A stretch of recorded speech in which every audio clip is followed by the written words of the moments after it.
चलिए तो आज आ गए हम आपके पास इंग्लिश जंक्शन को लेकर के और दो नए स्ट्रक्चर्स जिनमें आप सीखेंगे आधुनिक बोलचाल की भाषा को। चलिए देखते हैं कैसे यूज होते हैं दोनों स्ट्रक्चर्स। दोनों स्ट्रक्चर्स में क्या अंतर है? इसमें subject want wants plus two plus B one लगा हुआ है, लेकिन इसमें थोड़ा सा चेंजिंग हो गई है। इसमें टू के पहले देखिए ऑब्जेक्ट आ गया है, लेकिन इसमें टू के पहले ऑब्जेक्ट नहीं है। तो इन दोनों में अंतर क्या हो जाता है? क्लियर? तो ये बात हम समझेंगे। इसके पहले मैं बता दूं आपको कि अगर ऑब्जेक्ट की जगह पर प्रोनाउंस आते हैं तो प्रोनाउंस का यूज कैसे करना है।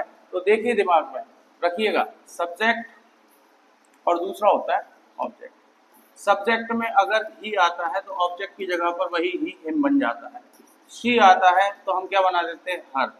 दे आता है तो हम क्या बना देते हैं? देम। ठीक है ना? यू का यू रहता है, इट का इट रहता है, नेम का नेम रहता है, आई का मी हो जाता है और वी का अस हो जाता है। ये बात याद रखना है। अब देखिए, जैसे मैं आप लोगों को पता है कि मैं हर चीज को आपको थोड़ा सा खुल के बताना चाहता हूँ, तो आप बड़े ध्यान से समझिएगा इनमें होता क्या है, ये रिएक्शंस क्या होते हैं टू प्लस वर्ब के फर्स्ट फॉर्म, जिसको हम इन्फिनेटिव बोलते हैं। ठीक है? तो सब्जेक्ट की जगह हिसियट नेम आए तो वांट्स लगा देना एस वाली वर्ब। ये बात तो दिमाग में रहेगी, उसमें भी वही करना है। जैसे मैंने कहा, मैं खाना खाना चाहता हूँ, तो मैं सिंपल सा ऐसा पैटर्न ले लूंगा कि आई वांट टू, वर्ब का फर्स्ट फॉर्म ईट, और जो खाना चाहते हैं फूड। ठीक है? ये बात क्लियर है, सिंपल है। इसको समझिए। इसमें क्या है, जैसे मैं कहूं कि मैं चाहता हूं कि आप यहाँ खाना खाओ। अब देखिए, इसमें क्या हो जाता है, इसमें इस सेंटेंस पैटर्न में थोड़ा सा चेंजिंग हो जाता है कि कोई और चाहता है कि कोई और ये काम करे। ठीक है? तो देखिए कैसे हम लिखेंगे। सबसे पहले सब्जेक्ट लगाएंगे। सब्जेक्ट क्या है? आई। फिर क्या लगाएंगे हम? वांट का यूज करेंगे। ऑब्जेक्ट लगाएंगे आप, तो मैंने बताया था यू का यू ही रहता है, तो आई वांट यू। यू के बाद क्या लगाएंगे? टू लगाएंगे। टू के बाद क्या लगाएंगे? वर्ब का फर्स्ट फॉर्म। खाना खाना क्या कहते हैं? ईट। क्या खाएंगे? फूड। कहाँ खाएंगे? हियर। ये इसका पॉइंट ऑफ व्यू है। अब इसमें छुपा हुआ क्या कौन सी चीज है, तो ये बात समझ लीजिए। सबसे पहली चीज हमेशा याद रखिएगा, अगर कोई फाइनाइट वर्ब और कोई नॉन फाइनाइट वर्ब, ठीक है ना, एक ही सब्जेक्ट से जुड़ी है, केवल एक सब्जेक्ट से जुड़ी है, तो इन दोनों वर्ब को करने वाला जो होता है वो बस सब्जेक्ट ही होता है। क्लियर? अगर हमें सब्जेक्ट अलग अलग करने हैं तो हमें दिमाग में रखना पड़ेगा कि अगर एक फाइनाइट वर्ब, ठीक है ना, और दूसरी फाइनाइट वर्ब के बीच में अगर हम कोई नाउन या प्रोनाउन रख देते हैं, तो याद रखिएगा ये पहली जो हमारी फाइनाइट वर्ब है, इसका जो सब्जेक्ट है आई होगा, लेकिन ये नॉन फाइनाइट जो है टू ईट, इसका सब्जेक्ट यू हो जाएगा। बात समझे?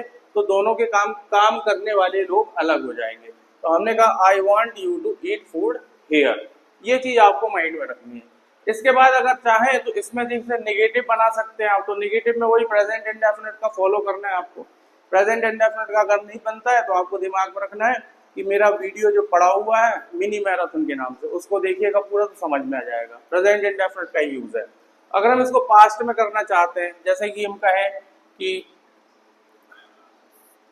मैं वहां जाना चाहता था। अब एक चाहता था हो गया, तो सिंपल सी चीज है, वांट की जगह वांटेड कर दो, सेकंड फॉर्म लगा दो, I wanted to go there. ये बन जाएगा। इसमें कैसे बनेगा? जैसे हम कहें कि मेरे दादाजी चाहते थे कि मैं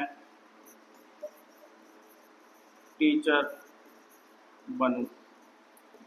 मेरे दादाजी चाहते थे कि मैं टीचर बनूं, तो कैसे बोलेंगे? माई